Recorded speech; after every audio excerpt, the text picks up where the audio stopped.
What do you think a win would be like for President Trump over here? Because he needs something like this to sell to the American people, because the political cost of this would be great if America were not to succeed over here. And for Iran, it appears they just have to survive this onslaught. So I'm not talking about an off-ramp right now, but what would an American win be like? I was reading some commentary that maybe America takes over Kharg Island, that basically takes care of all Iranian oil exports, and they have long-term exposure over there. You tell me. I read that too. It's hard for me to see how the United States putting American troops on the ground in Iranian territory, even if it's an island, is going to feel like a win to the American people. There's a lot of vulnerability there. By the way, we've had American casualties, American service members killed and wounded in this conflict already. And, unfortunately in conflict, that's what happens, and there are likely to be more. So I think a win at this point is going to be pretty elusive.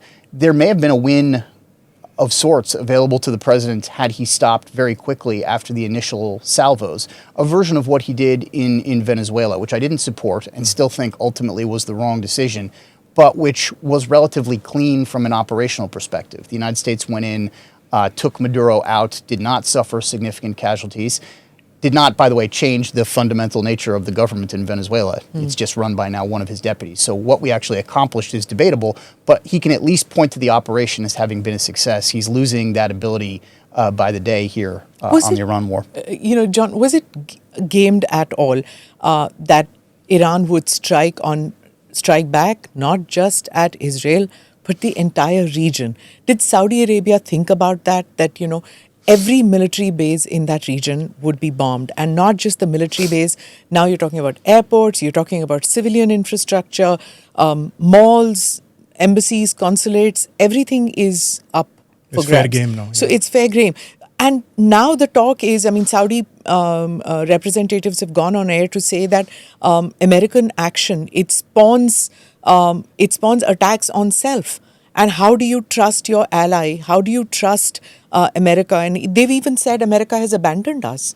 So how does that work now? Yeah, so I think there was a bit of a false sense of security from what we called the 12-day war last summer, because Iran ultimately did not choose to massively retaliate against as many targets as maybe they could have, as many targets as they have tried to hit this time. They took some shots at Qatar. They obviously took some shots at Israel. Ultimately, the United States, our allies, were relatively successful at defending against those attacks, and then it ended. I do think that President Trump came into office with justifiable, understandable, and I think correct reservations about the use of force, particularly the use of force in the Middle East. He'd called the wars the United States has engaged in the past stupid, and the people who ordered them were his political enemies, at least he was supposed to be the no-war president. The Republican Party. He was the president who promised, I will not embark on these sorts of conflicts like my predecessors did. And so something changed along the way, and I think part of what changed is he used force a few times. It went very well because the United States has the most capable military in the world. They can accomplish extraordinary things. And I think because those operations were successful, he believed you could do this, can do this, almost at zero cost with impunity. And I think we're finding out that war is complicated. The minute you unleash it, you do not know exactly where it's going to go.